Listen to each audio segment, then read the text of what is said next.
Now I can introduce you both properly and leave you guys to your conversation. The original plan. We have Travis Cloyd and the lovely Billy Zane, both legends in their field. We have Travis as a futurist visionary producer who does a lot of films, but also produces media on the cutting edge of technology for the modern audiences, a younger generation, an older generation, and everyone in between.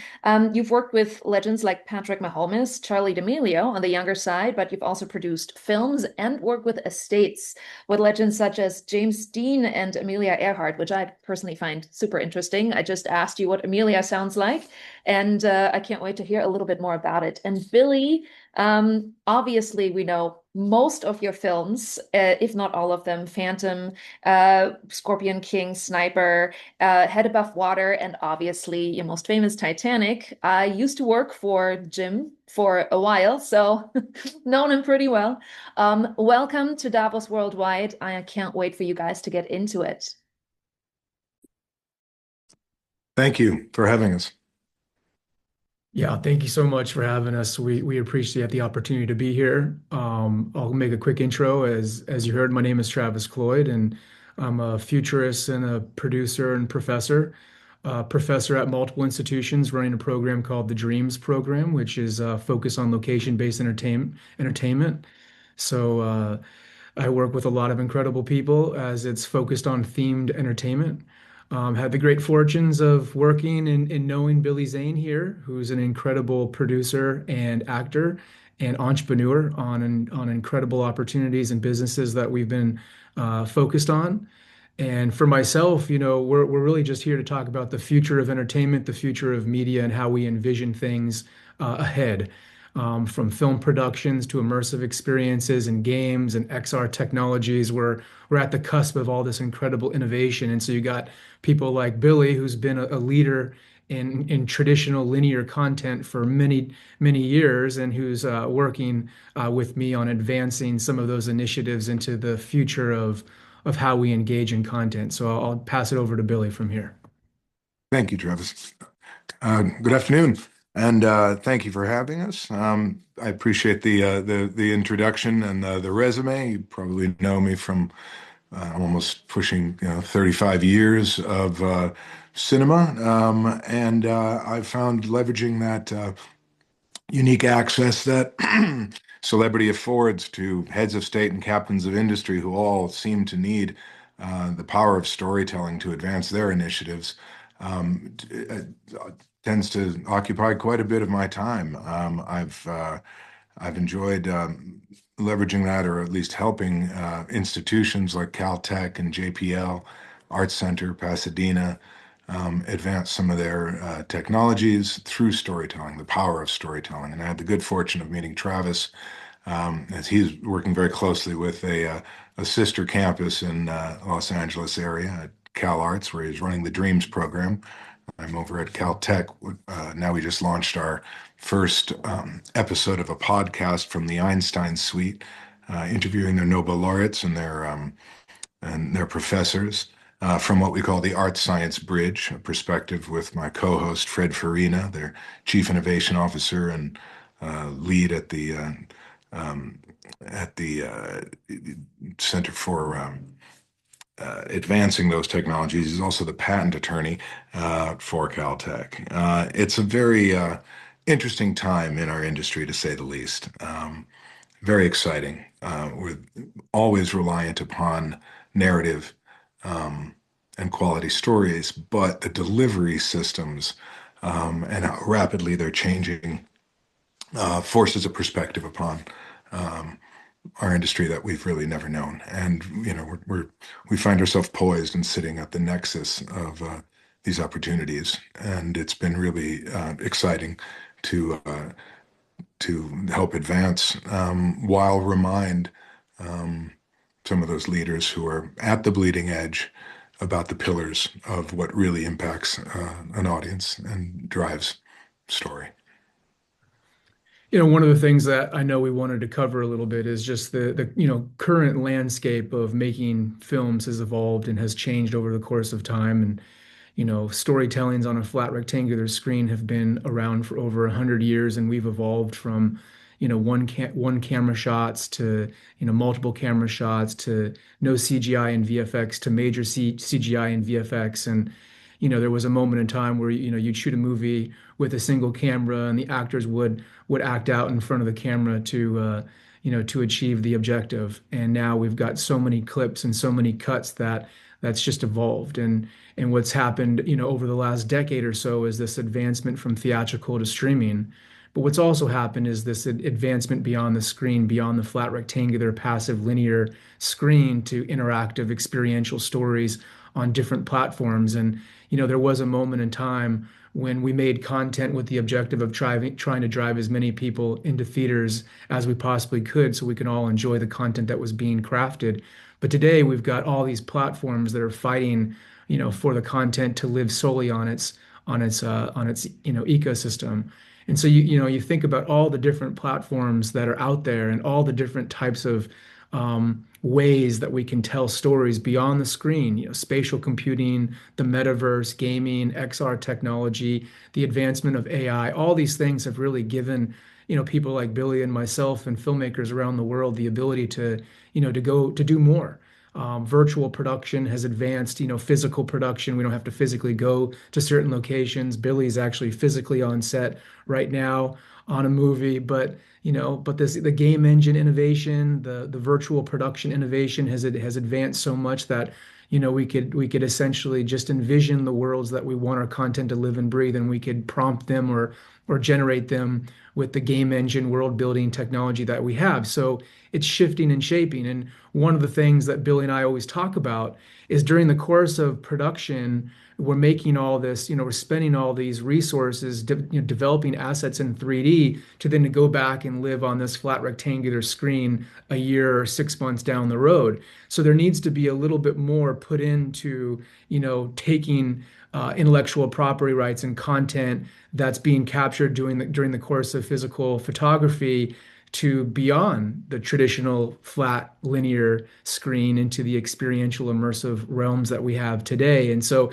that requires a different financing model that thinks about all the different ancillary revenue streams on all the different platforms that exist. And so, Billy, I wanted to, bounce it over to you, just the traditional financing for content creation in filmmaking landscape and world. How are you seeing things advance, and what do you envision as something that would be beneficial for the future?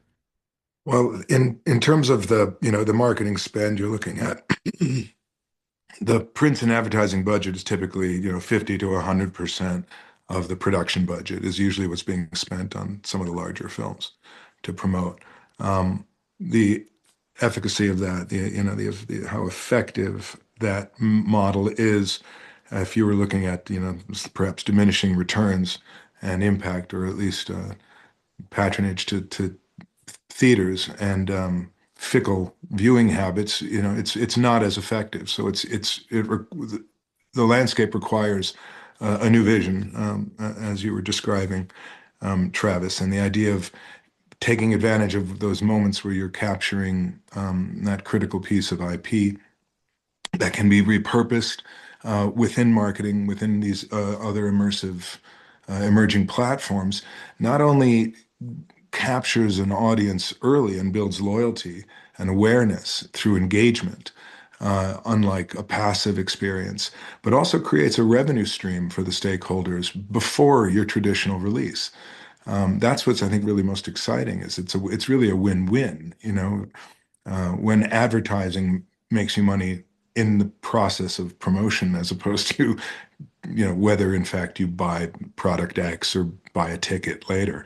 But, these experiences can be so sticky and so engaging that they might, certainly garner revenue early on, which your investors and stakeholders would, I think certainly appreciate. When you look at a movie, they're often always categorized as LLCs from a business structure and format, and this, by nature, like any other, serves the mitigate risk and through liability, but they're rarely run like companies. There should be the potential revenue streams should be mined the way a company should be, rather than just a categorization. So, Travis and I often talk about this, how a film should be really considered, if they're treated more like businesses from the gate, and you really analyzed it and broke it down in terms of, your C-suite and it has the same kind of hierarchy to a degree, but they're not really exploiting the vast opportunities through that lens and landscape, and it's something that we're really trying to shape um, and set a new standard for. Absolutely. You think about, as you mentioned, P&A being, 50 to 100% of the budget, depends on the budget of the film. When you're a big studio, blockbuster-esque type of movie, say a couple $100 million budget, it blows my mind sometimes to understand the fact that there could be 50 to 100 million dollars in P&A, print and advertising. And for those that don't understand, sometimes that's the best investment to be in, within the waterfall of a particular Mm. film, because you're last money in, first money out. So you're banking on the fact that it's a big project, that there's going to be distribution, and there's going to be, large sum of capital that's leveraged for marketing on the film. And as a P&A lender, again, last money in, first money out, you're getting paid back your principal investment with maybe a 15-20% return. But the negative with the way the film financing model works, and what fascinates both of us, is that it hasn't evolved. Everything else has evolved. Everything else has gone through this phase of disruption in the world of entertainment, especially theatrical films. But the film financing models haven't necessarily evolved. And so when we're done with a particular movie, you know we still have X amount of assets that we have to spend that P&A capital on. We've got our trailer, we've got our poster, we've got, really just a small amount of, 2D assets that we can leverage on 2D platforms, like Instagram and TikTok and so forth, to market the content. But when you're, particular films in certain genres, when you're on the course of physical production, you should be leveraging all the incredible VFX artists and engineers that are behind the scenes, including the producers and directors and the talent during the course of principal photography, to slice and dice different types of experiences, different types of stories that are still part of the same, uh, premier storyline, but stories that can live in Web3, stories that can live in different metaverses and games and XR experiences that might not be long form pieces of media, but quick bite, short form pieces of media. And the only way you're able to do that is by planning that like a true business in advance of production, and working with the Mm. storytellers to make that happen. Waiting, for everybody to go off and be done with the project, and actors are no longer on set, and VFX artists are no longer working on that particular movie, and waiting 6 months for a theatrical window to then allocate the P&A spend, and only be stuck with the poster, the trailer, and the film itself, is kind of sad if you really think about it the way it is today. So I know Billy and I have been working on putting together a fund that is focused on these types of initiatives, that can work with big Hollywood films, work within the studio system, can identify projects that are on the docket, can work with the storytellers, the directors, the writers, the producers, on determining, which particular movies make sense for these different mediums in XR and the metaverse and gaming, and then having an allocation of capital, work with the filmmakers to create those ancillary revenue streams in advance of waiting for that P&A spend to be available, but also being recouped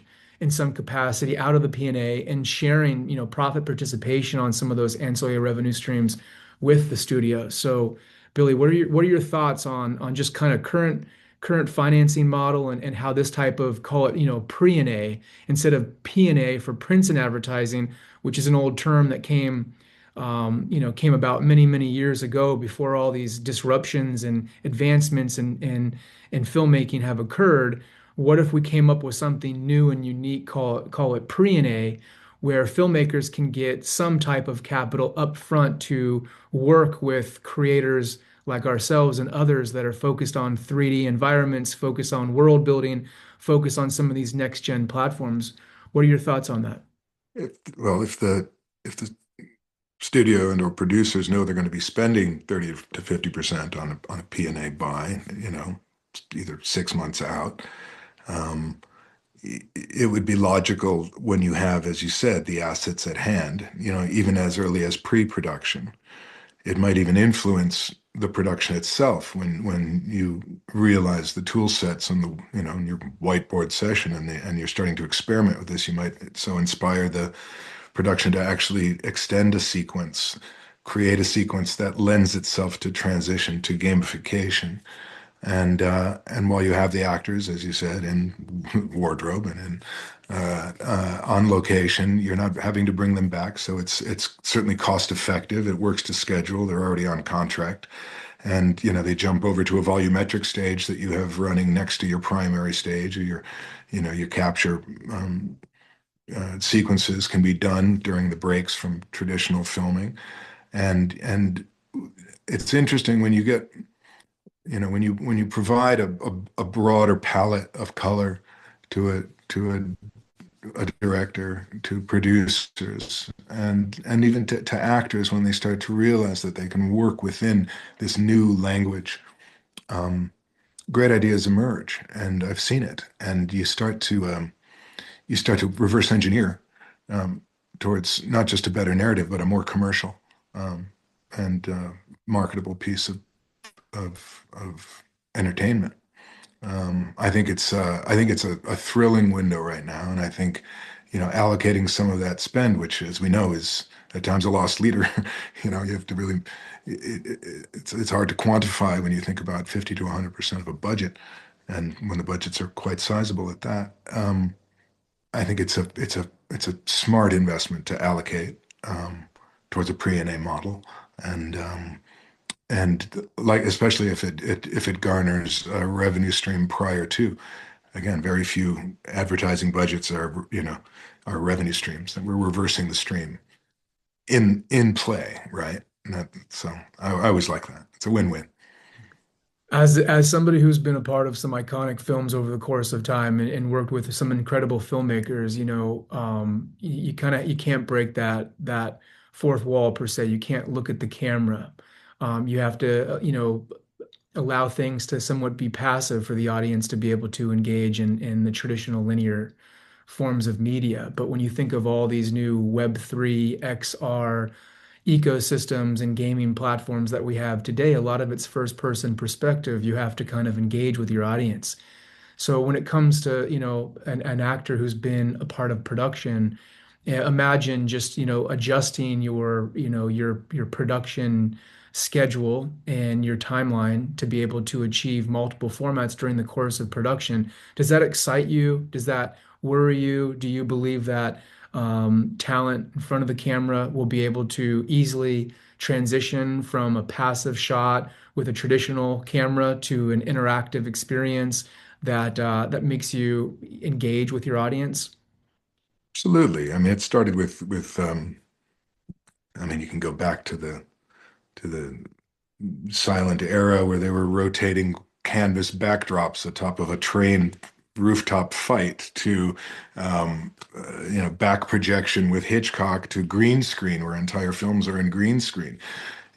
We have to use our power of imagination, and it's a well exercised muscle in most actors. They're used to working, with artifice and theatrics in order to project it. But also, I think it's more of a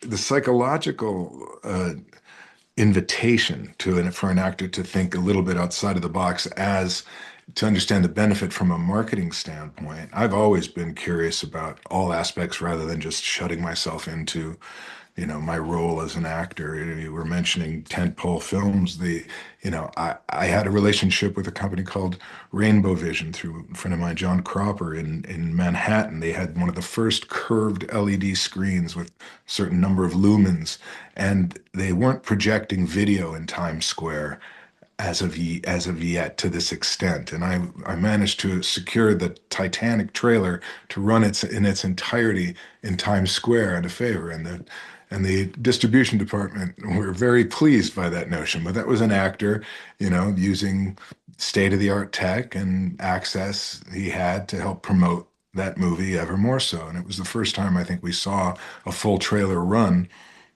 in Times Square. But that was, spearheaded by someone whose job, not description wasn't necessarily including the distribution or P&A or marketing of a film or a new kind of experience for audience. This audience happened to be crossing the street on 42nd and look up and saw a boat hit an iceberg and went, I got to see that movie. Um, so this is a new extension of it, and we're doing it a little early. That's right. You know, Billy, we've had the opportunity to travel around the world together and go meet with presidents and heads of state for different countries. Billy and I have had a chance to go meet with film offices and tax offices in foreign countries to help them kind of understand, their pathway for all this innovation and technology and how to take advantage of tax incentives when it comes to technology and immersive experiences that are on top of the traditional IP. And in a lot of those meetings, I've always admired the fact that you've always been a glass half full kind of guy, especially at a moment like this when there's so much incredible innovation like AI. And so I want to cover maybe for a second digital humans. A lot of actors and talent have been, cautious as to how AI can be leveraged and how it, possibly can disrupt their opportunities. But somebody like yourself, we've talked about possibly you at one point in time may have 9 or 10 different digital human personas that represent you based on the platform. Some could be de-aged, some can be digital characters that are partaked in particular projects. But what do you think of digital human IP? What do you think about all this AI innovation that we have at our fingertips, and how do you envision it's going to affect your uh, your career? Well, I love it. And, naturally we're midstream, which is where people can panic and drown. I say kick hard to the other shore and drive it. If the fear is, losing the human in the loop, make the human the loop. It is the loop. It will always retain. I like the idea of um, managing my suite of, you know, stable of me 20-year-old Billy to 100, and then handing that IP to my children, after I'm gone, that they can leverage. I think people might want to see a movie with 24-year-old me. There's enough data of me as an actor in that space. The big concern I think people have is that they will lose control of it. And all that is just that's just a little legal affairs, It's not a big deal. It's the brush of a pen stroke. It's yours, and how you leverage it is up to you. How you manage it and manage the quality control and what can be applied. You can determine the terms. You just have to, take control of it. And I know you've been on many panels discussing that. Travis is a leading voice, often big keynote speaker at CES, speaks to all of the the guilds in Los Angeles for dealing with the concerns of the Screen Actors Guild, among others. And I think I think we're in good hands. I think we can, we just need to lead by example and drive towards the advantages. The other, I mean, and from that ethos, you were listing what we were doing, overseas when working with heads of state, when looking at tax incentives. The other philosophy that's approached was how to, understand what the objectives and the pain point of a country that wants to advance its film narrative. And it was logically going through the list of, what new resorts are you featuring? What do you, oh, you're moving a city, you're changing your capital and reverse engineering a feature. I always used to say every company needs a production division. Every country needs a production division. You have to think through the lens of narrative storytelling and use the power of that persuasion in the more subtle currents, be it three-act structure or a series. But we all know the impact that series like White Lotus have on locations. Taormina, just the incredible escalation of tourism as a result of a show where people, they want to go in the real life. So the power of narrative, the power of the medium, be it now on vertical short form serialized or long form or IMAX or the sphere, um, drives action. And you want to be in the driver's seat as a stakeholder, as a host country, as a company, as a product or service that you want to get introduced to the world. And by all means use these ever more evolving modalities and techniques to garner attention. And so it's a thrilling time. I when I see people, quake or, you know, default to a general sky is falling perspective, I see opportunity. Um, Absolutely. so Well, I know we're getting pretty closely into time here, Billy, so I appreciate you joining me. I know that both of us are very excited for all that we have ahead of us for disruption and innovation within the space. And I look forward to being able to, leverage your digital human and work in conjunction with you, with your approval and ethical AI standards to be able to manipulate your data for both on-screen plus experiential IP so that we could tell stories again beyond the screen into some of these emerging platforms and mediums that we have at our fingertips today that's advancing the way people engage with content. So, again, thanks to the Davos team for allowing us to be a part of this. And we're excited for the future of entertainment. And if you want to help us expand our fund and work with some incredible projects, and please reach out. But thank you all for joining us. thank you kindly. Ciao. Thanks, Troy.